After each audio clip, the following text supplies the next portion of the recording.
welcome back to the Scenario 7 podcast.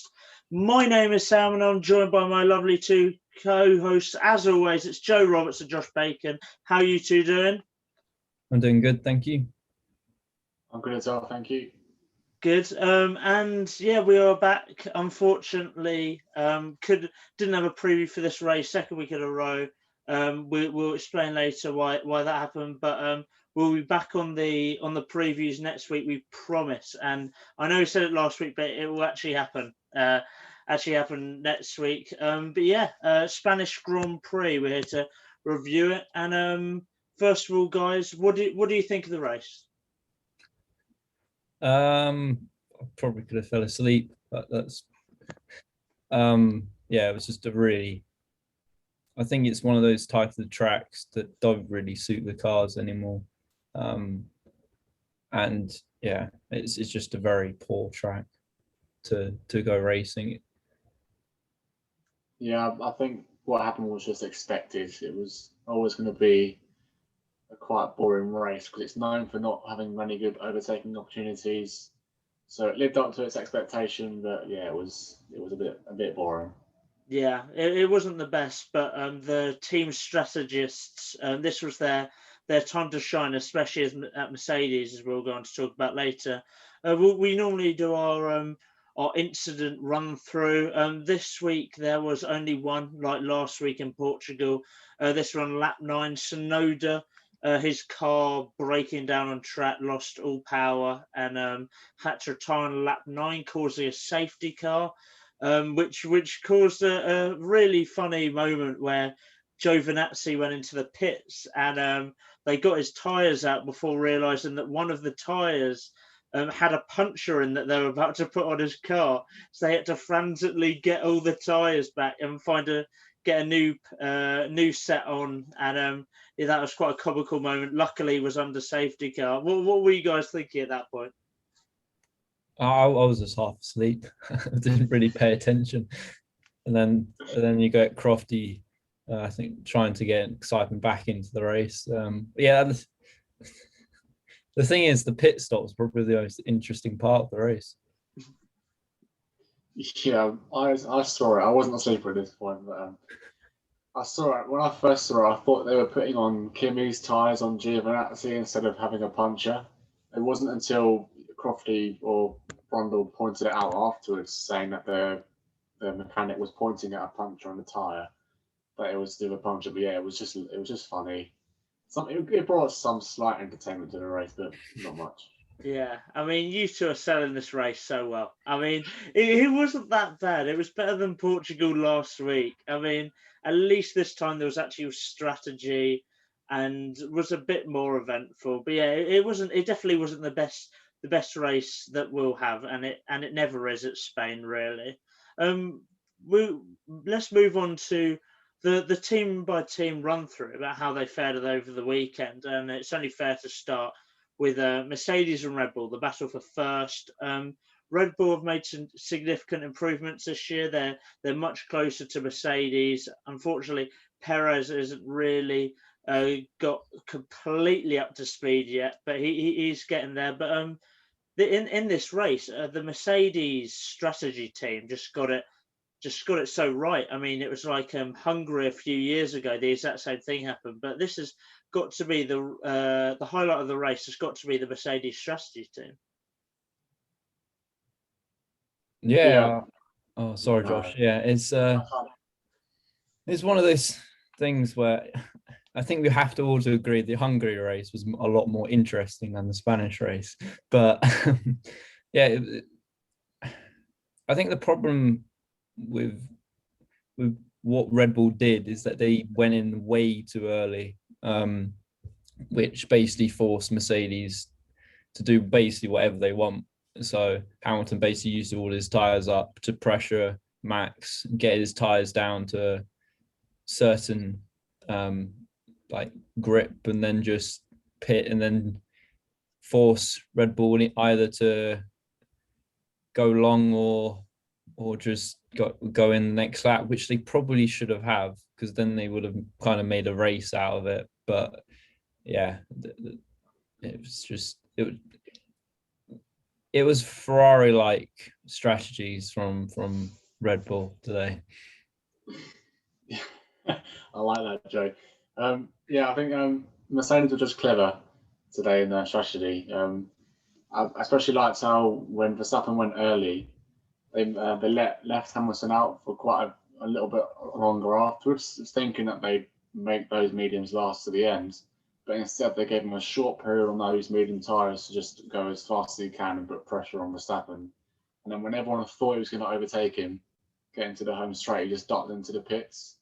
And then, but from there on in, he was just completely so much faster and just so much more comfortable in the car and just chased him down. Wasn't helped by his teammate, but I'm sure we'll get onto that as well. But Hamilton had that car.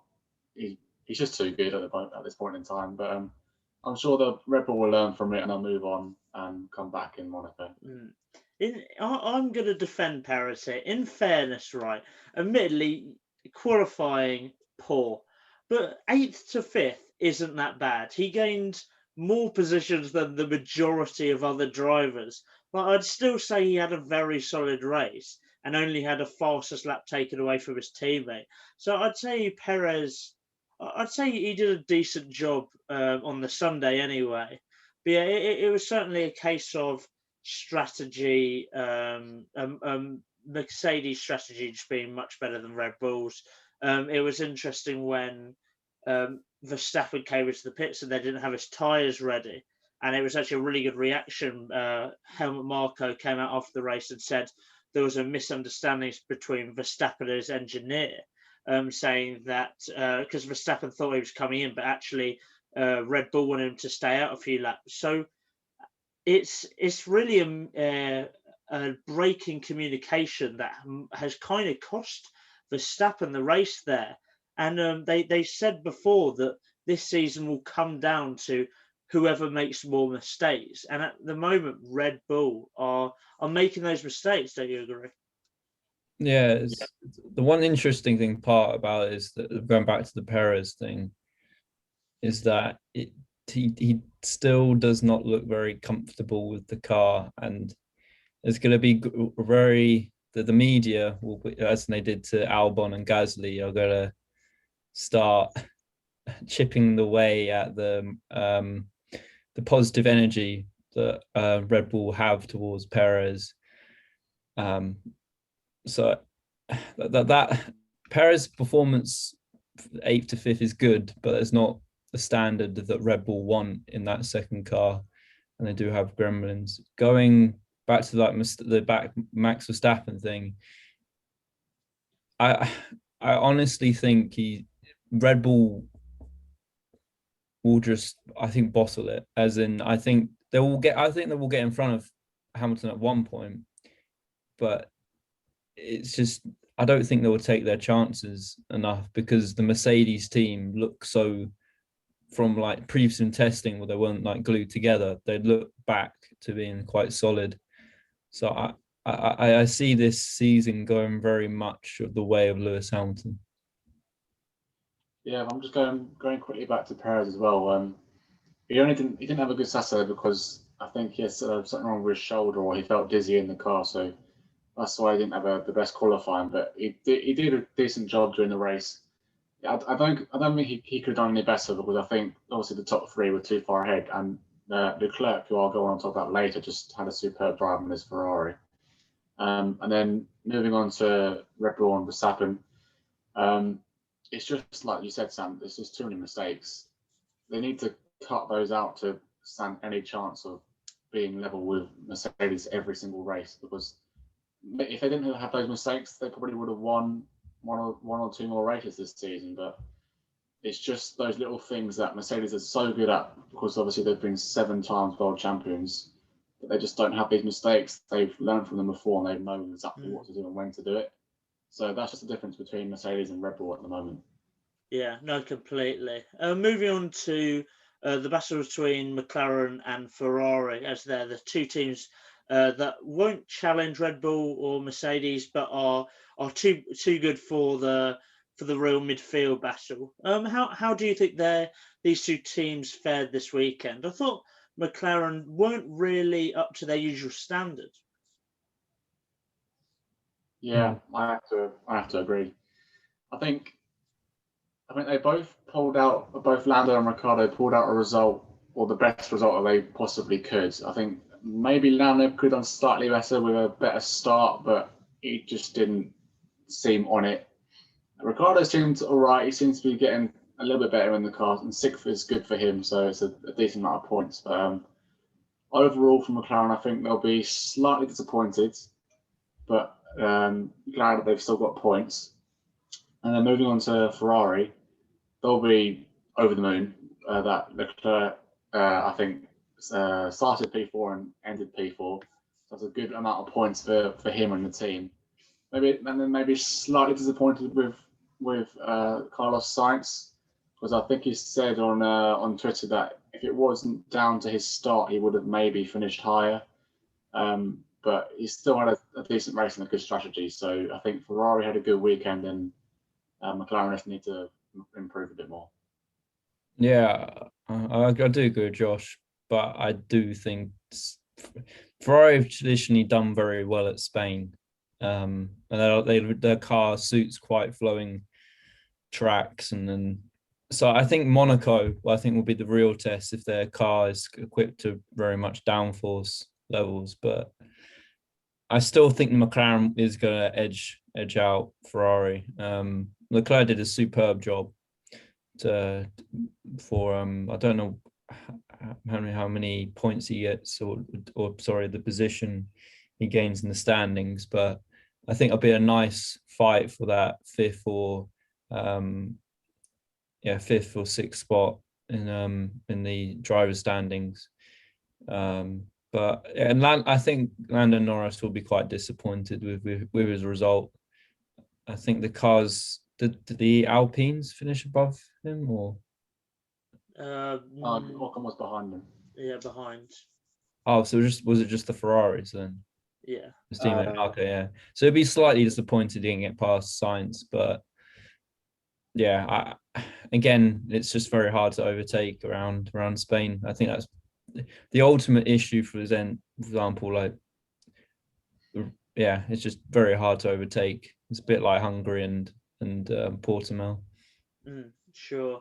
Yeah, and Norris, of course, got shown a black and white flag for I think it was a move on Sainz that was which was slightly naughty, but he came out after the race and said it wasn't his intention, which is just good that he apologised. Moving on to the real midfield battle, that, to be honest, Aston Martin are going to end up not in by the end of the season. Alpine and AlphaTauri just looked better. I mean, I know Tsunoda DNF, but Gasly managed to get a top 10 finish in the end. Ocon got ninth. I mean, after starting fifth, you'd expect perhaps a bit better than ninth, but there were just a lot of quick cars on track. And yeah, Aston Martin, both Stroll and Vettel outside the points again. Oh, they're not up to scratch, are they, Aston Martin? What do you think about the battle between these three teams, especially this week? Describe Aston Martin is just they like going back in time. They're starting from 2007 when they were like the Force India now. Going back to this is a bit of a joke there, but it's as in that they're going completely the wrong way in terms they're going back in time rather than going forward where Lance wants the Aston Martin to be, and they say they want to be a race winning team by, I think, next 3 years. That's not going to happen if they continue this way. It's that they will have to put a lot of resources in order to fix the car this season. So I think they'll just switch over to next season, which will be a very, very disappointing wave of just the Aston Martin brand being back in F1. And then going back to AlphaTauri, I think, yeah, I think that is AlphaTauri and Alpine. Even though I wrote Alpine off this season, I think they will finish above Aston Martin, and the way that AlphaTauri are not capitalizing on points, I think they will finish above AlphaTauri as well.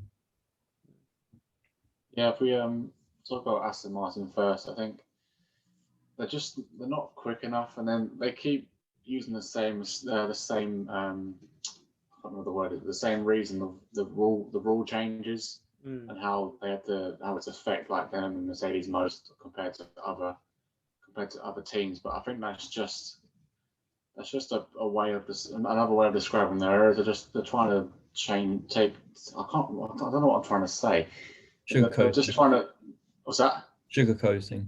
Yeah, they're trying. That's it. They're trying to sugarcoat things and make themselves look worse than it actually is. But yeah, they've just got no pace, and I don't think they're going to be able to find it either. So it's going to be a long, hard season for them. But then moving on to Alpine and AlphaTauri, I agree with Joe that I think Alpine are going to finish above them. After the first few races, I didn't think they would, but they've started to find some sort of pace, especially on Saturday, and then somehow pull out some results. And I think they're only going to start to do it because they've got two experienced drivers, whereas AlphaTauri have Tsunoda, who is very inexperienced and is making too many mistakes at this point in time if they want to capitalise on getting points and stuff like that. So even though they've got the Honda engine, I still think Alpine will just pick them in the Constructors' Championship. Sure. I mean, I definitely think with Aston Martin that the rake of the car and that rule change that has favoured, I don't remember if it's favoured the high or low rate, but it's favoured one of them. That's definitely not what Aston Martin have. I definitely think it's made the car slower. But Mercedes have that, but Mercedes have the ingenuity to work around that and get the best out of a car. So Aston Martin are clearly really struggling. Now, moving on to the bottom three cars. Again, Alfa Romeo really aren't in that battle, as we say every week. They're they're better than Williams and Haas, but yeah, Alfa Romeo, Williams, and Haas. I'd say a decent weekend for Alfa Romeo. Just missed out on points. Williams were all right, and Haas were Haas. What do you guys think of these teams? I felt so sorry for Russell. It was so close to the top 10 and won it to the game, but then he just got something happened, and in one lap he got overtaken by 3 cars and just couldn't fight back. But so yeah, for Williams, I think it was the maximum they could do. I think it was 14th and 16th for both of them, so a decent result. And then Alfa Romeo, I think maybe slightly disappointed. I think they could have had a bit more pace, especially with they look through all the free practices. They looked like they had good pace, but we didn't have the fuel load, so we don't know what they were doing. But I think they were disappointed with how qualifying went, and then obviously the race is just difficult to overtake, so they weren't going to climb up the field. And then we'll just go back to Haas. Haas is just Haas. I think Mazepin was 50 seconds behind Schumacher again. That's an improvement. It's 10-second improvement, yeah, but still. And then also the amount of times drivers this weekend moaned at him for being stupid. Honestly, I know we talk about him every week, but we have to if stuff like that keeps happening. But I think Mick Schumacher's doing right. He's actually showing that he's a competent driver. I think he started really well. He made up like 3 places, I think, from the start. But other than that, they're just going to be the last 2 every race. Yeah, I think Mazepin is a liability. As I keep probably repeating every single week. I don't know how he's in F1. And there's rumours of his dad buying Haas, which will mean that he'll be in the sport for a very long period of time, which I think for the good of F1, I hope it doesn't happen, because I don't think he will improve. He blocked Lewis Hamilton by getting lapped, which then probably caused Hamilton to not pit the next lap, which because of the seconds. So again, he's either going to get kicked. He's not going to get kicked out of fast. It's not going to happen because of his dad, and also basically the money. The FIA will eventually kick him out for amount of penalty points because he's got 2 from qualifying, and now he's probably going to get some for blocking Mazepin. No, sorry, blocking Hamilton. So he's already on like 10 or 8 penalty points. There's only 4 races gone. So I think Mazepin could easily be, as I've done a different podcast, was talking about how reckless he is. But then going back to some positive about Haas and Mick Schumacher, he's done, again, as Josh described, a very competent driver. He can try and outrace that car and get above Latifi, which again shows that he's only in the sport for money. And then Russell, I think he's got the talent. He just doesn't.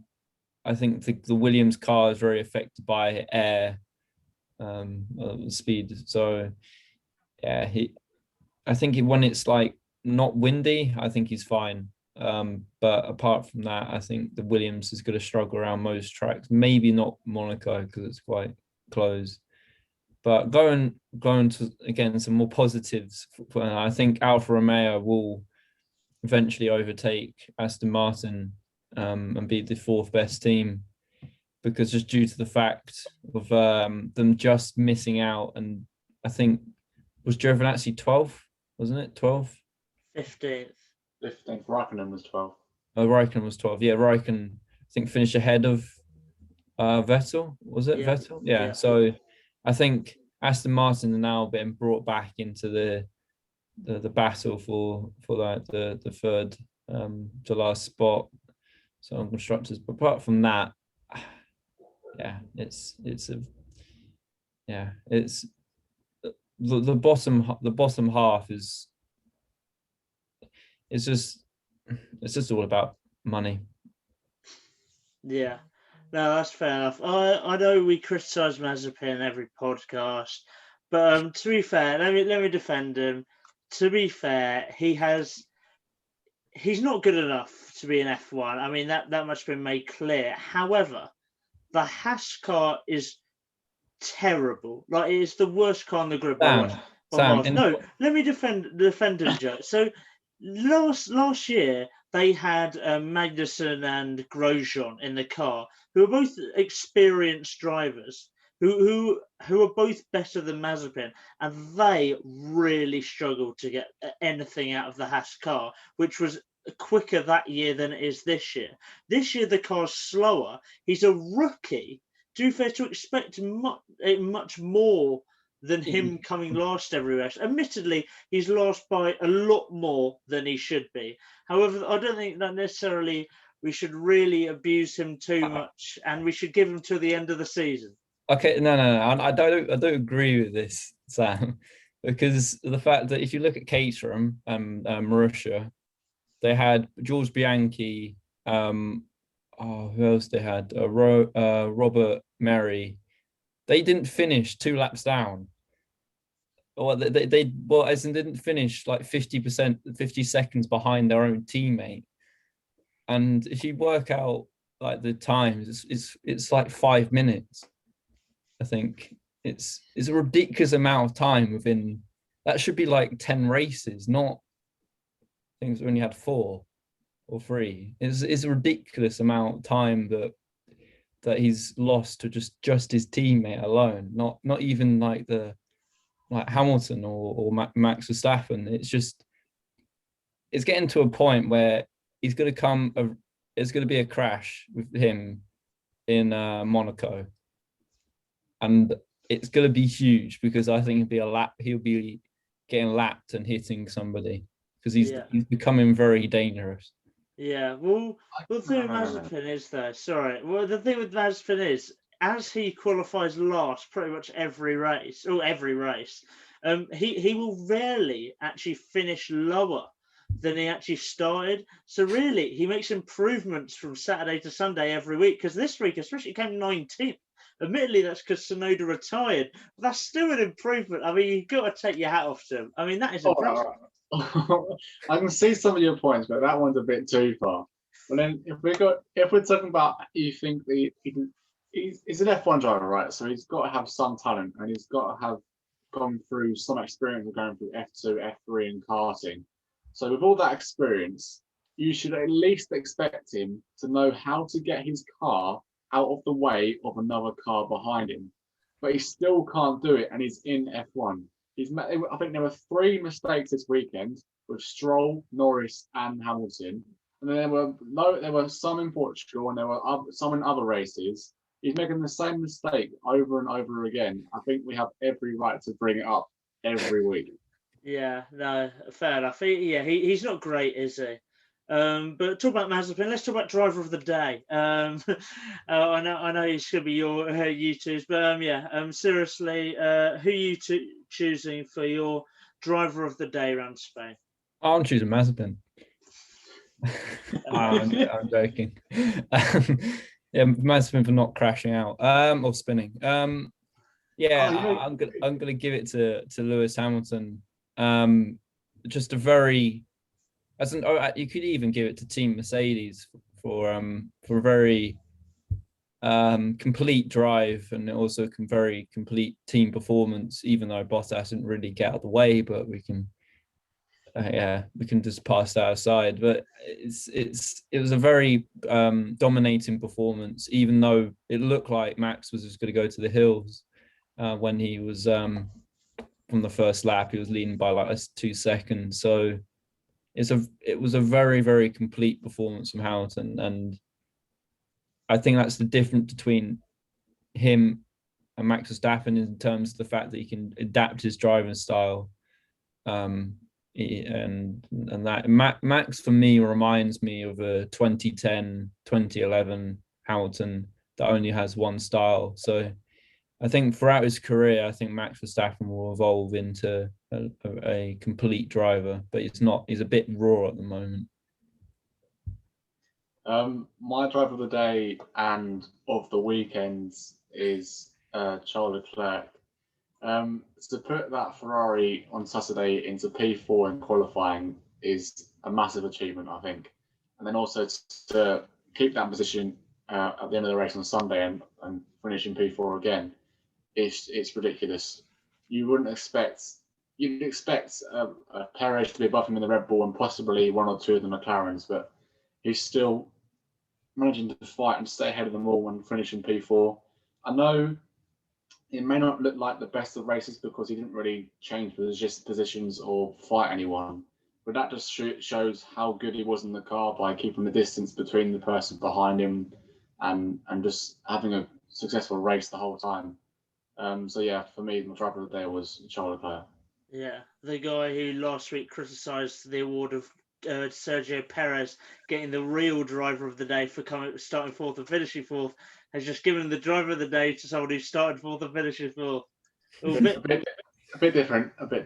Yeah, a bit hypocritical there, but my driver of the day, I'm going for Pierre Gasly. I mean, like Leclerc, he didn't really set the world alight. Like, didn't necessarily get as much Sky coverage, but started 12th and finished 10th. So putting that AlphaTauri in the points, which was a good drive. He got a 5-second stop and go penalty for for being too far forward at the start.